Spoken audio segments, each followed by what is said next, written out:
Hey, what's going on, people? I hope you guys are doing good. So today I have an exciting video for you. Today we're going to be talking about that right over there.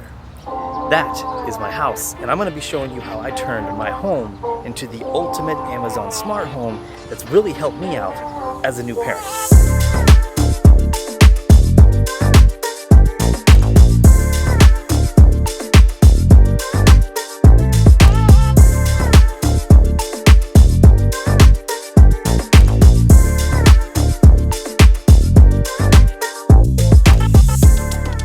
Today we're taking a look at part one of a series I'm starting focusing on tech that makes parenting just a little bit easier.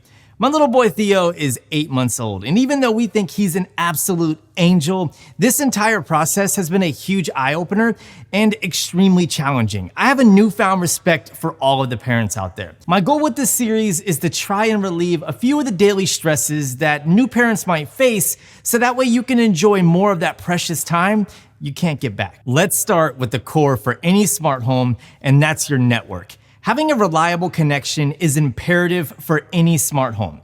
This is something I've had major issues with in the past. Without a consistent connection, your smart home devices can't talk to each other, which can result in delayed responses or just flat out errors. The best fix for this is to have a wired backhaul, which is awesome. But unless you're getting a new build and can add this in, or you're getting work done to your existing home that involves the removal of walls and possibly floors, this may not be an option for you. I recommend getting a powerful mesh network. There's a lot of options out there for many different price brackets. The one I'm currently using is on the expensive side, and that's the eero Max Wi-Fi 7 system. Prior to this, I was using the eero Pro Wi-Fi 6E kit, which worked fantastic, but I did have a few connection issues in my garage.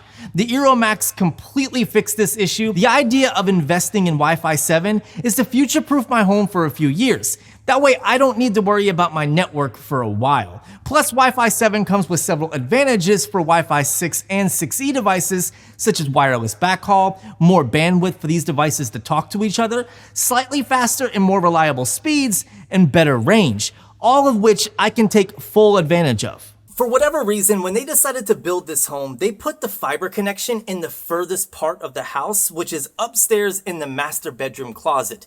The amount of walls, a floor, and obstacles that a signal has to pass through in order to get reception is insane. And this is where having a really good mesh system comes in handy. Now, I have the eero Max Wi-Fi 7 setup, which is very pricey, but it gives me all of the coverage that I need. I have 3 mesh points in one router, 1 eero, 2 eero, 3 eero, and once again, that is the router inside of the master closet because that is where they decided to put the fiber connection. This setup allows all of my devices to have a consistent connection no matter where they're at. You know what? Let me just show you how impressive this Wi-Fi connection is. You know how when you ask a smart home device to do something, sometimes there's like a lag or delay? There's like none of that in this home. Let me just show you. So right here, I have an Amazon Fire TV. Alexa, show me my front door. Watch how fast this is. Boom, front door. Alexa, show patio. I mean, it's like instantaneous. Alexa, show driveway.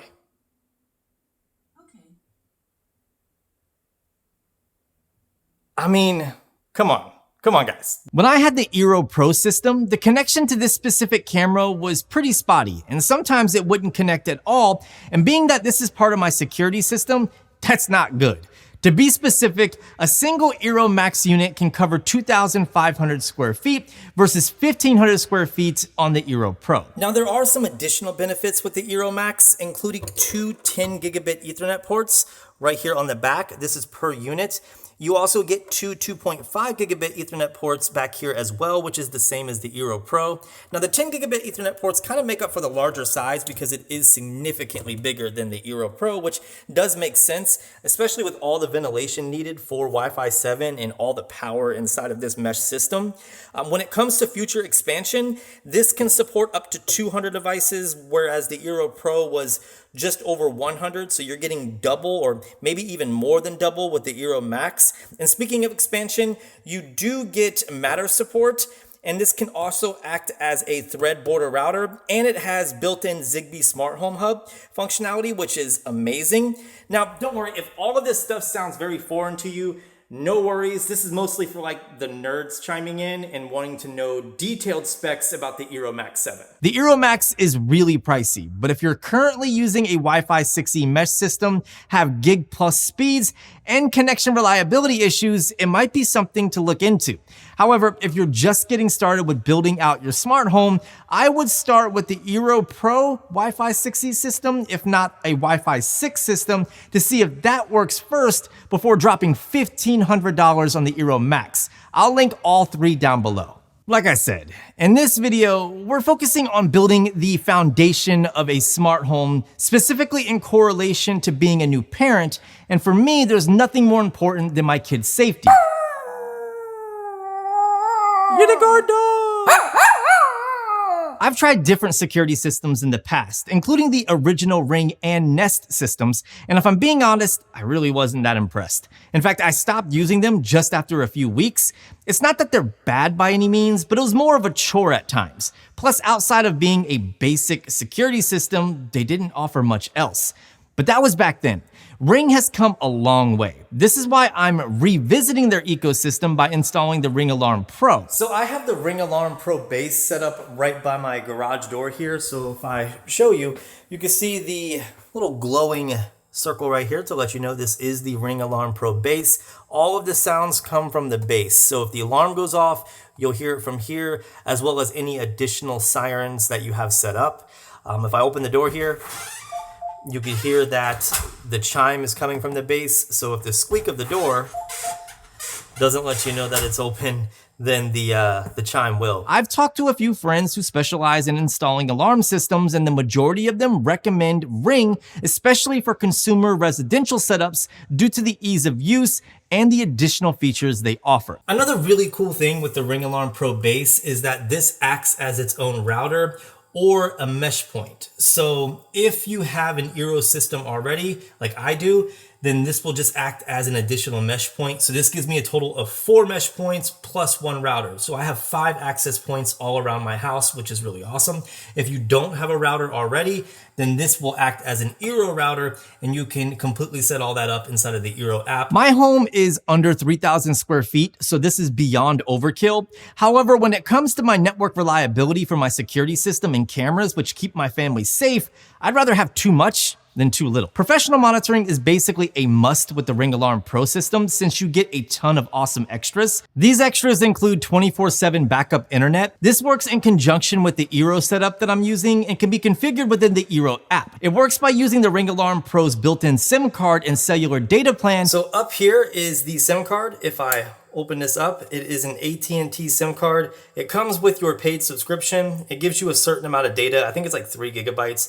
But basically, it's 24/7 internet backup. So if you lose internet service, this will act as a hotspot to make sure that all of your IoT devices stay connected that you want to stay connected, including the security system. Another feature you get with the higher end plan is eero Plus. This not only gives me more security for all of my connected devices, but also all of these extra features, which I had no idea 1Password was included. That's actually pretty cool. Ring Edge is also included with the professional monitoring plan, which allows me to store footage locally from all of my connected cameras straight to a micro SD card located on the Ring Alarm Pro base. If I flip the base around here, you can see there is a micro SD card slot right there for on-device storage, so I can store all of my videos locally, but you do have to have a paid subscription for that. I love this feature since it gives me instant access to all of my camera footage, but I do think it's kind of gangster that Ring is making me pay to use my own storage.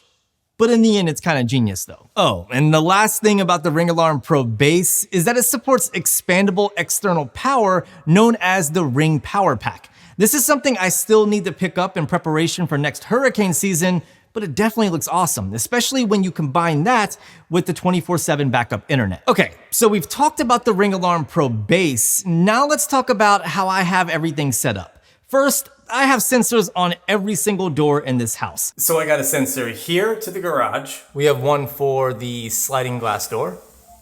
And you can hear that it does work. And of course we have one on the front door right here. The last one that we have is on this door right here. You can see it right there. And this just takes you out to our human shelf. I guess some people call it a balcony. This isn't just to prevent intruders, but also comes in handy when you have a kid. Thanks to the base having a built-in chime, it alerts us every single time a door is opened. For us, it's in preparation for when Theo can open doors, but if you already have a kid that can open doors, this is gonna be very useful. Next, I have cameras, and I mean a lot of them. It's kind of creepy. Let's start with the most important and the one that I recommend you get first, the doorbell. Now this really doesn't have anything to do with my Amazon smart home, but the new Yale lock with Apple Home Key access is absolutely legit. Plus it does tie into the Alexa ecosystem quite well. I also have my Ring Video Doorbell Pro out here. Now, this is a little bit expensive, and if you have the budget, it's totally worth it. Like, I absolutely love this doorbell, but they do have cheaper alternatives out there that offer very similar features. I love the design and the slim form factor. It looks great when installed and matches my home and pretty much any home out there, especially when there's tons of different custom faceplates. The head-to-toe HD Plus video is awesome, especially once you turn on HDR in the app. Audio Plus is also excellent, but of course this comes down to your cell service if you're mobile, but at the house, the audio quality is excellent. So here's an example of Audio Plus, and this is what you can expect to get out of the audio quality from the Ring Video Doorbell Pro 2. And I gotta say, the audio quality is pretty impressive. Like, the microphone on this, it's legit. 3D motion detection I initially thought was gimmicky, but I think it just needed time to learn different things because it's the best motion detection I've used on any doorbell. I rarely get false notifications, and it can determine if a package is being dropped off versus just someone coming to the door. Speaking of that, there's a package delivery check-in feature that lets the delivery driver know where to put your package when they're dropping it off. This brings me to Alexa greetings, which are a little gimmicky, but still super fun. We had a blast using the seasonal ones this Halloween. Bubbles, leave your message on the double! You've just awoken the spirits that haunt this house. Hurry and leave a message before it's too late.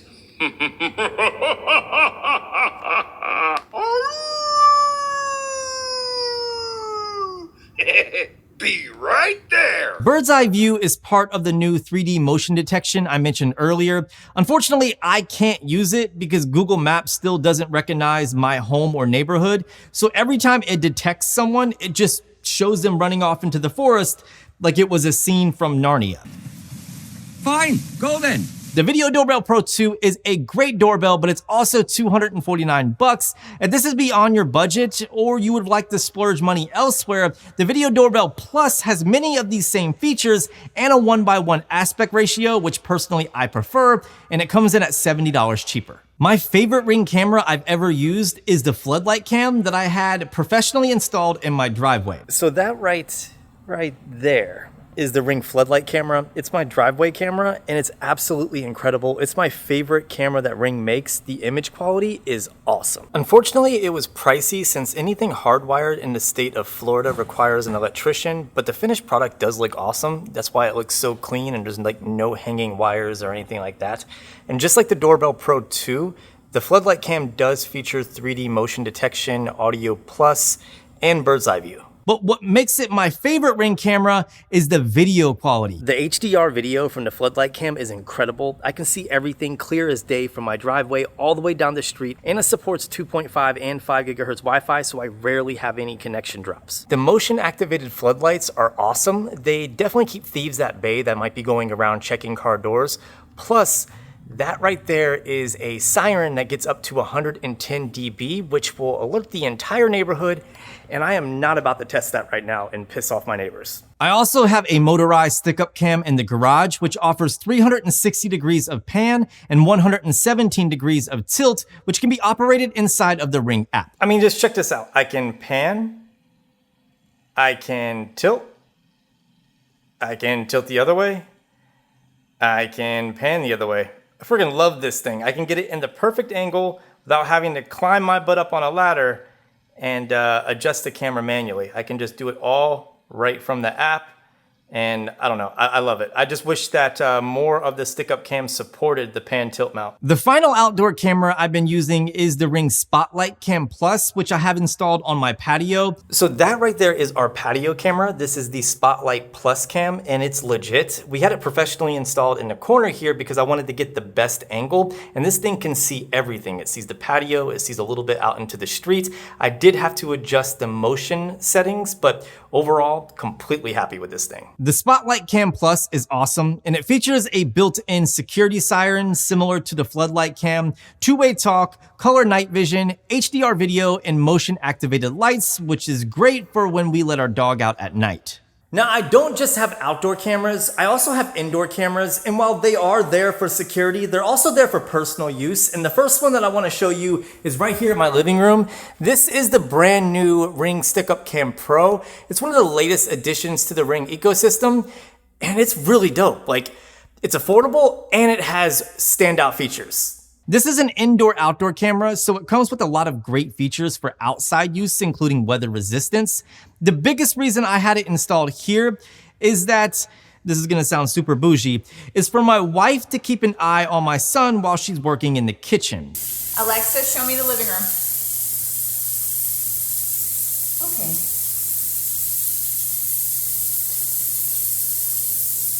The Ring Stick-Up Cam Pro also offers Audio Plus, 3D motion detection with bird's eye view, color night vision, which looks awesome, and 1080p HDR video, which actually proves to be useful since it keeps a clear image when monitoring my little guy wandering around the living room, well, army crawling. This is a prime example of why we need a camera in the living room. Where's the boy? Where's the boy?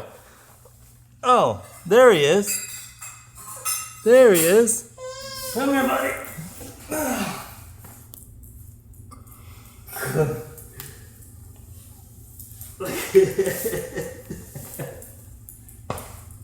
So the final little camera that I have inside is the Ring Stick-Up Cam Indoor version. Now this is the cheaper model. It doesn't have all the bells and whistles that the Pro models come with, but it's still a really good camera and it's perfect for a baby monitor, which is exactly how I plan on setting this up. That way I can monitor him while I'm gone.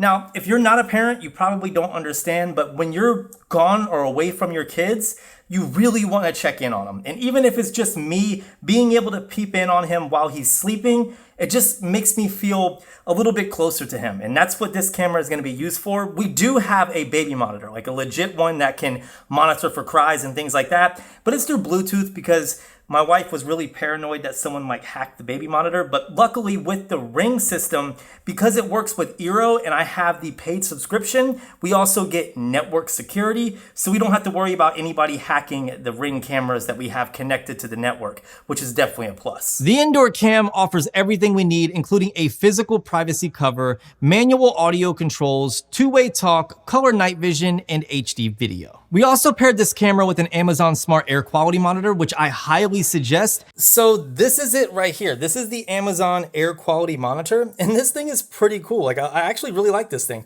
It's so small, it fits in the palm of your hand. It matches our sound machine almost like perfectly, and it just monitors the quality of the air inside of Theo's room. This will give us tons of information inside of the Amazon app.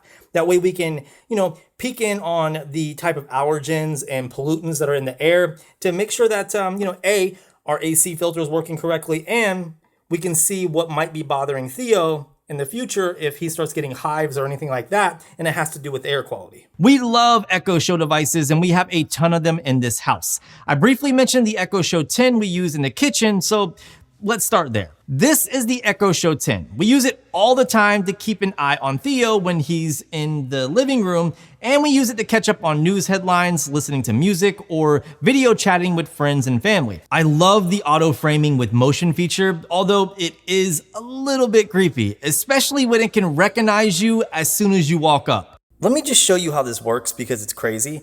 Alexa, what's the capital of France? The capital of France is Paris. I mean, do you see it following me? Like, isn't that crazy?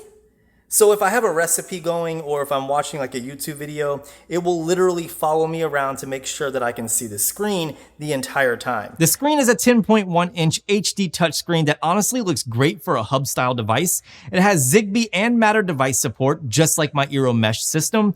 It has onboard privacy controls to disable motion, camera, and microphones, which is very important to us. But best of all, you can remotely tap into the camera from the Amazon Assistant app at any time and use it as an additional security camera and be able to pan around the room to see what's going on. In my office, I have a wall-mounted Echo Show 15 that I can flip from vertical to horizontal depending on what I'm trying to do. For instance, if I'm using it as a workboard to display customizable widgets such as my calendar and to-do list, I can place it in the portrait position. But if I'm editing and want to catch up on a show or movie and have it play in the background, I can flip it to horizontal. And if you're wondering, yes, the Echo Show 15 is actually quite good for watching content on, especially when paired with a remote. It's not the best screen in the world, but it's good enough. I also have all of my cameras and smart home devices visible right on the front page in a widget so I can easily access them at any time. Also, just like the Echo Show 10-inch, I can use the Amazon Assistant app to tap into the camera at any time. We have a couple more Echo devices upstairs, including the latest Echo Show 8 3rd Gen in our master bedroom. This is the Echo Show 8 3rd Gen, the latest one, and I gotta say, it's super impressive. We have it in our master bedroom specifically because of the audio quality. The acoustics on this thing is amazing. It has room acoustic sensing, spatial audio support, improved speakers, improved processing. Like, look how fast the UI is compared to like what it used to be. I mean, it is so much more snappier. It also improves voice recognition, so we get fewer accidental triggers. It also has built-in smart home hub functionality, which I haven't taken advantage of just yet, but it's something I'll be looking. Not trying to get a copyright strike though. I'm not sure if this counts as an Echo device, but we also have a 4K 65-inch Omni Fire TV in our master bedroom. It's a QLED panel with HDR support, full array local dimming with 80 individual zones, and webcam support for video chat. So this is the Amazon Omni 65-inch Fire TV, and while I think it's a great value at its current price, I have to say it's not the best TV. It's not the best on the market. It's not gonna give you the best image quality. It's capped at 60 hertz, so if you game, you're not gonna get that smooth motion of a 120 hertz TV. HDR is a bit finicky. Again, it works, but it's not the greatest. However, with a little tweaking, you can get a great image from this TV, and you can completely control it hands-free using your voice since Amazon's Assistant is built in. Down here on the bottom, we have a switch to turn on and off the mic. So right now the mic is on. If I take the switch right here and then switch it over, you can see the red light popped on. That means the mic is off. Throughout the day, you can also take advantage of the Fire TV ambient mode, which adds the Echo Show interface to the TV.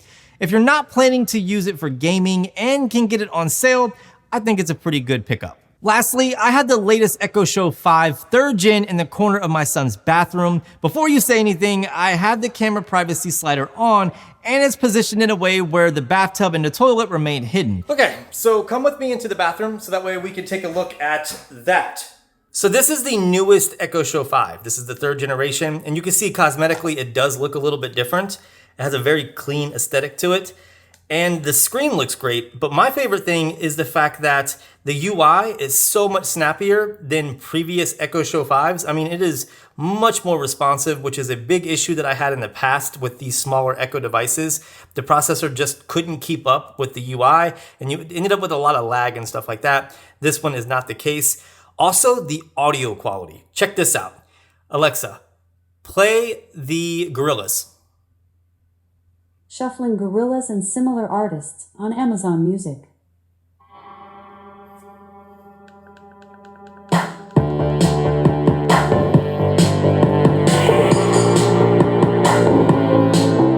I mean, that sounds really good. Again, trying to avoid a copyright strike. But it has 2 times the bass, it has clearer audio, better microphones for reduced accidental triggers and things like that. We basically use it just during bath time. My son loves to hear his favorite song, his happy song.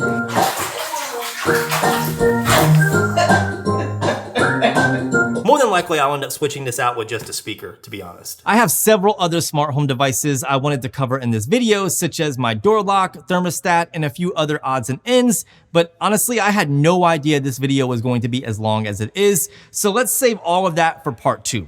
Let me know what you think of my Amazon-powered smart home for new parents in the comments down below. If you have any questions, don't hesitate to reach out, and I'll see you beautiful people in the next one.